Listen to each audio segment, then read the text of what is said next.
बिस्मिल्लाहिर्रहमानिर्रहीम। अस्सलाम वालेकुम स्टूडेंट्स, आज हम 9th क्लास का सबक नंबर 9 इम्तिहान है, जो सबक का नाम इम्तिहान है वो हम पढ़ रहे हैं। पीछे हमने 2 लेसन इसके पढ़ ली हैं, 2 या 3 लेसन पढ़ लिए हैं। अब हम पेज नंबर 72 पे हैं, यहाँ से हम स्टार्ट करेंगे। तो लेट्स स्टार्ट।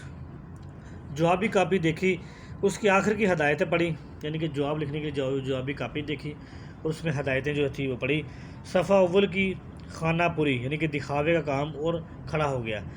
पहले सफ़े पर दिखावे का काम किया, दिखाने के लिए, यानी कि मैंने कुछ लिखा है और खड़ा हो गया। गार्ड साहब फ़ौरन ही आए, जो गार्ड साहब फ़ौरन आया। मैंने उनसे कहा कि जनाब ये पर्चा किस मज़मून का है? वो मुस्कुराए। मैंने कहा कि ये पर्चा है किस मज़मून का? वो मुस्कुराए।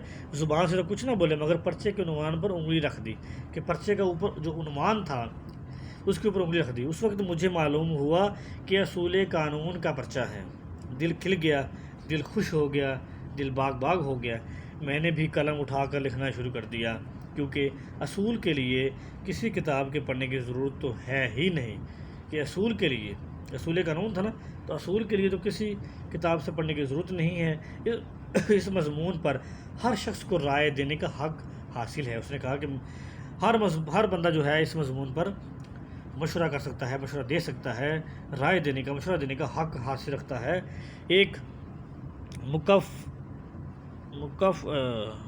मुकन्नन एक असूल कायम करता है। एक मुकन्नन यानी कि कानून बनाने वाला, जो कानून बनाता है उसे कहते हैं मुकन्नन, कायम रखता है। दूसरा उसको तोड़ देता है। क्या वजह है कि हम अपनी राय को किसी दूसरे की तजवीज़ का पाबंद करें? उसने कहा कि मैं क्यों ना अपने असूल और रूल बनाऊं, क्योंकि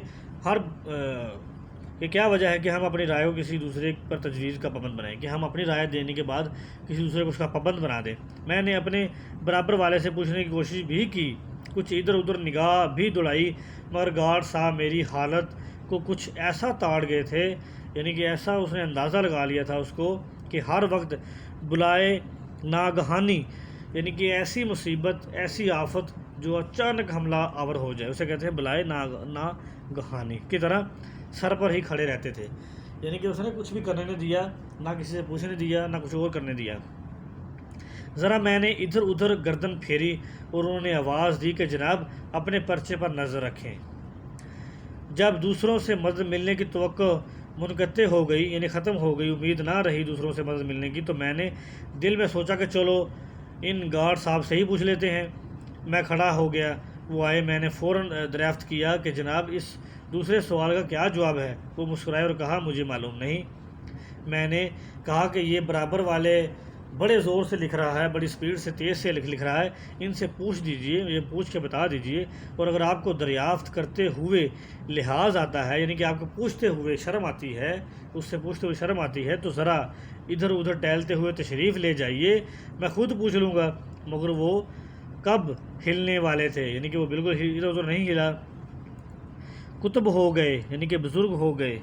उनका मुस्कुराना पहले तो अच्छा मालूम होता था, फिर आखिर में तो जहर हो गया, यानी कि पहले मुझे वो अच्छा लगा, बाद में मुझे बिल्कुल जहर लगने लगा, यानी कि बुरा लगने लगा।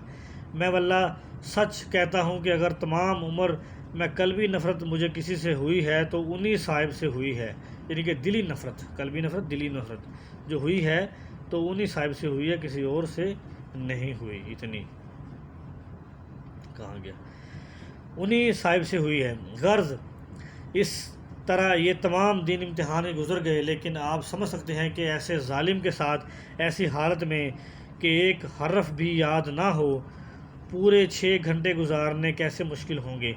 मैं तो हर रोज़ आधा घंटे के बाद ही कमरे से निकल आता, लेकिन मुसीबत में आन पड़ी कि वाले साहब रोज़ 11 बजे से आ जाते और नीचे सहन में बैठे रहते।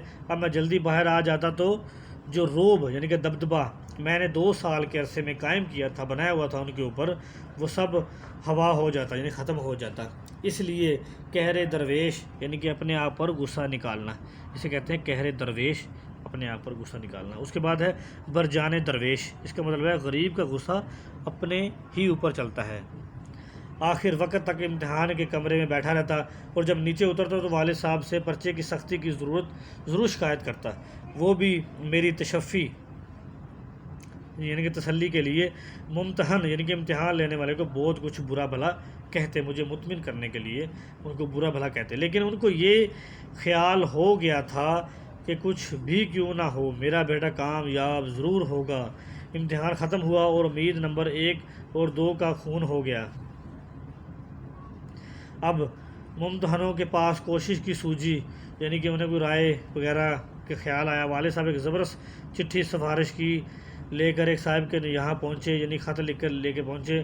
وہ چٹھی دیکھ کر بہت اخلاق سے ملے۔ آنے کی وجہ دریافت کی کہ کس لیے آئے ہو۔ والد صاحب نے عرض کیا کہ خادم زادہ اس سال امتحان میں شریک ہوا ہے، اگر آپ کوشش فرمائیں تو یہ خانہ زاد یعنی کہ جو میرا بیٹا ہے ہمیشہ ممنوع احسان رہے گا، یعنی کہ احسان مند رہے گا۔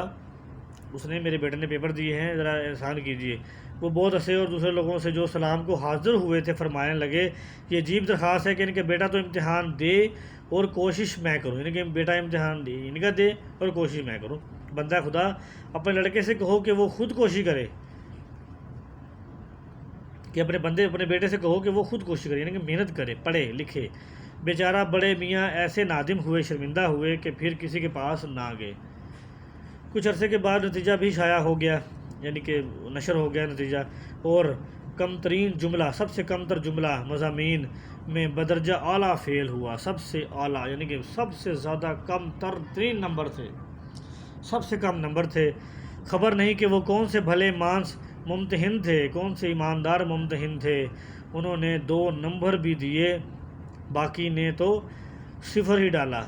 والد صاحب کو بہت رنج ہوا، نمبروں کی نقل حاصل کی اور بالآخر یہی رائے قرار پائی کہ کسی بدماش چپڑاسی نے بدل دیے، ورنہ ممکن نہیں تھا کہ برابر 3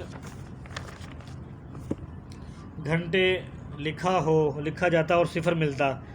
مجھے بھی تعجب ہے، حیرانی ہے، یعنی کہ مجھے بھی حیرانی ہے، کیونکہ میں نے پرچے کچھ ایسے برے نہیں دیے تھے۔ میں نے یہ جوابات والد صاحب کو بھی سنائے، انہوں نے بہت تعریف کی میری، اور ممتحنوں یعنی کہ امتحان لینے والوں کو بہت برا بھلا کہا۔ میری اشک شوئی یعنی کہ آنسو پونچھے اور فرمایا بیٹا گھبرانے کوئی بات نہیں، اس سال نہیں آئندہ سال سے اگلے سال دے دینا۔ آخر کہاں تک بے ایمانی کریں گے، آخر کب تک بے ایمانی کریں گے؟ 100 دن چور کے تو ایک دن شاہ کا، یعنی کہ چور ایک دن لازمی پکڑا جاتا ہے۔ خیر جو کچھ ہوا سو ہوا، یعنی کہ جو کچھ ہونا تھا ہو گیا۔ 1 سال کی فرصت تو مل گئی اب، یعنی کہ مہلت مل گئی۔ تو اسٹوڈنٹ اس کے ساتھ ہی ہمارا آج کا لیسن ختم ہوتا ہے۔ نیکسٹ لیسن تک کے لیے اللہ حافظ۔